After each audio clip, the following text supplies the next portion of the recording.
ارے بھائیو السلام علیکم۔ تو آج ہم دجال کے دوسرے ایپیسوڈ کے ساتھ کنٹینیو کریں گے۔ اس سے پہلے ہم نے وہاں تک ڈسکس کیا تھا جہاں پہ دجال کے آنے سے پہلے کے 3 سال ہم نے آپ کو بتائے تھے۔ آج ہم اس سے آگے چلیں گے کہ دجال کس ملک میں ظاہر ہوگا۔ تو حدیث شریف میں ہے کہ وہ اصفہان یہودیہ سے آئے گا۔ صحیح مسلم شریف میں ہے کہ دجال شام و عراق کے درمیان سے نکلے گا۔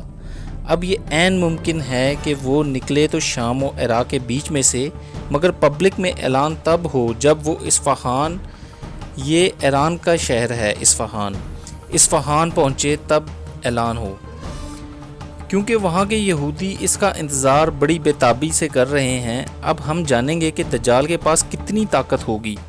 سب سے پہلے تو دجال کے جس دن خروج کا دن ہوگا، یعنی جب وہ برمودا ٹرائی اینگل کے کسی جزیرے سے نکلے گا جہاں وہ جکڑا ہوا ہے، تو اس کو بہت غصہ آئے گا۔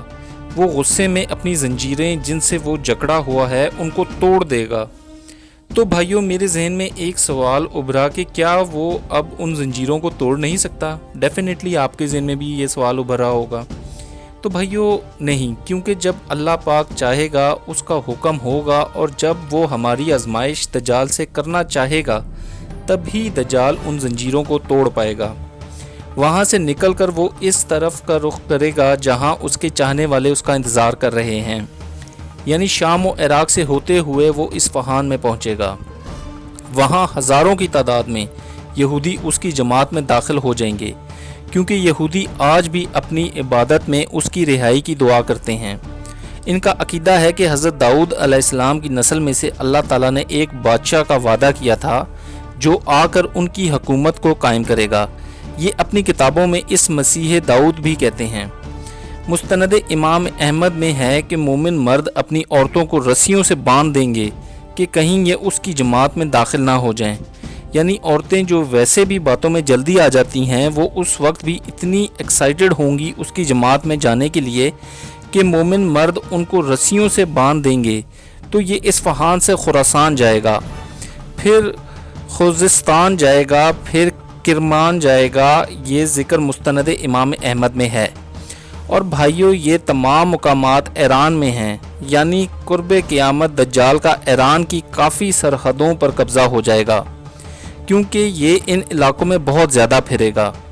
بخاری و مسلم میں حدیث شریف ہے کہ حضرت انس بن مالک رضی اللہ تعالی عنہ سے مروی ہے کہ نبی پاک صلی اللہ علیہ وآلہ وسلم نے فرمایا، کوئی ایسا شہر نہیں جس میں دجال داخل نہ ہو سوائے مکہ اور مدینہ کے۔ دوستو، ایک اور حدیث اسی ضمن میں موجود ہے کہ دجال احد پہاڑ تک پہنچ جائے گا۔ اس کا مطلب یہ ہوا کہ وہ مکہ اور مدینہ کی حدود میں داخل نہیں ہو سکے گا، مگر سعودیہ عرب میں وہ داخل ہو جائے گا۔ مسلم شریف میں ہے کہ وہ اتنی تیزی سے سفر کرے گا جیسے ہوا بادلوں کو اڑا لے جاتی ہے۔ اب سوال دماغ میں یہ ابھرتا ہے کہ دجال اتنی تیز سفر جو کرے گا تو کیا وہ پیدل چلے گا؟ بظاہر یہ تو لگتا نہیں کہ وہ پیدل چلے گا، کیونکہ حدیث شریف مستند امام احمد میں ہے کہ وہ ایک گدھے پر سوار ہوگا اور گدھے کے دونوں کانوں کے درمیان 40 ہاتھ کا فاصلہ ہوگا۔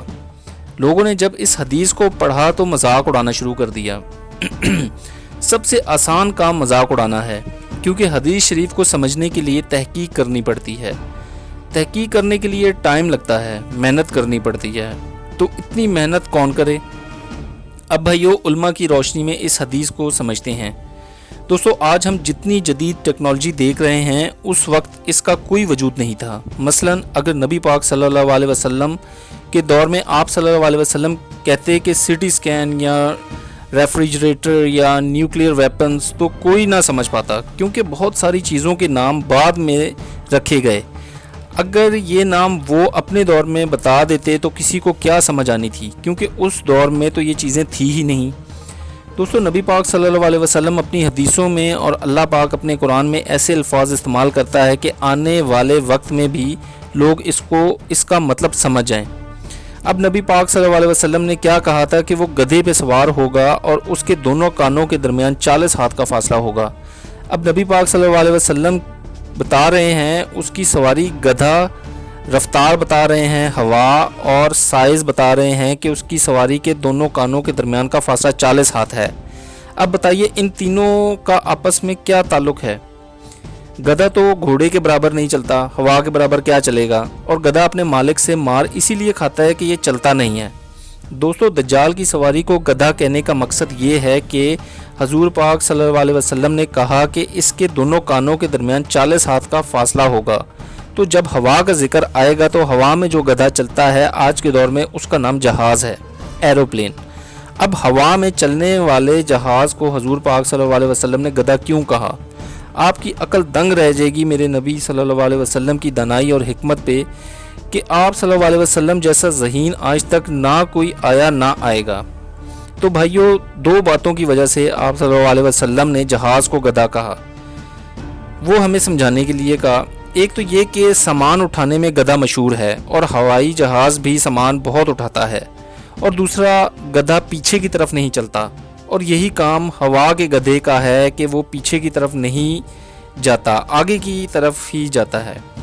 اور حضور پاک صلی اللہ علیہ وسلم نے فرمایا کہ اس گدھے کے کانوں کے درمیان فاصلہ 40 ہاتھ ہوگا۔ تو آپ آج جا کر دیکھ لیجئے کہ جہاز کے ونگز کا فاصلہ تقریباً اتنا ہی بنتا ہے جتنا حضور پاک صلی اللہ علیہ وسلم نے فرمایا تھا۔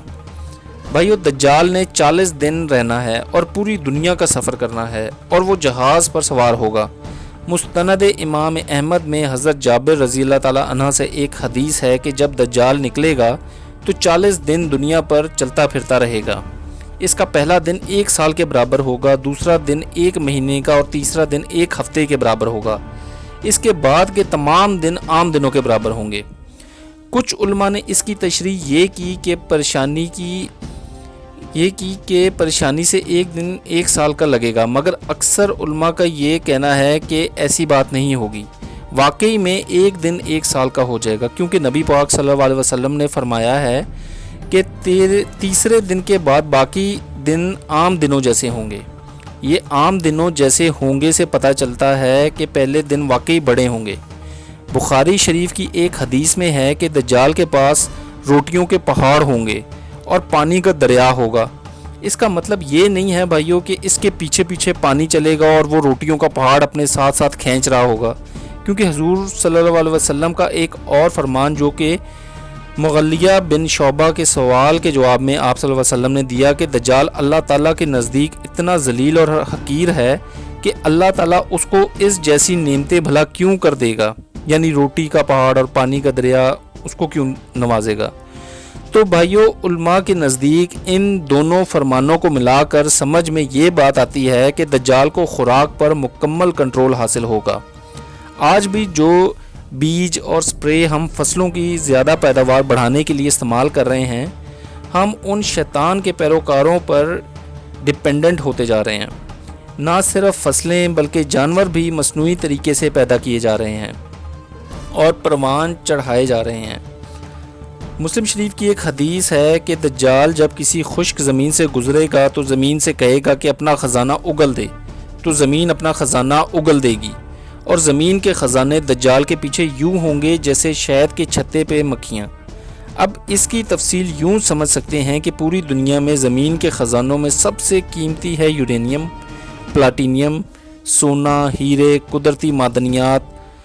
اب بھائیو، اس طرف بھی نظر ڈالیں کہ پوری دنیا کی معیشت کو 2 ادارے جو ہیں وہ کنٹرول کر رہے ہیں، ایک ورلڈ بینک ہے اور ایک IMF انٹرنیشنل مانیٹری فنڈ کا ادارہ۔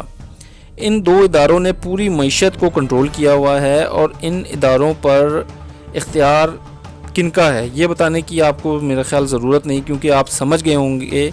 تو یہ ادارے کیا کرتے ہیں؟ جن ممالک کے پاس وسائل کم ہوتے ہیں، یہ ان کو قرض دے کر ان کی معدنیات اور قدرتی وسائل پر قبضہ کر لیتے ہیں۔ تو بھائیو، آنے والے دجال کے دور میں یہ ممالک تمام وسائل پر قابض ہوں گے، اور دجال جو ان کا مسیحا ہے وہ ان سب وسائل کا استعمال کرے گا۔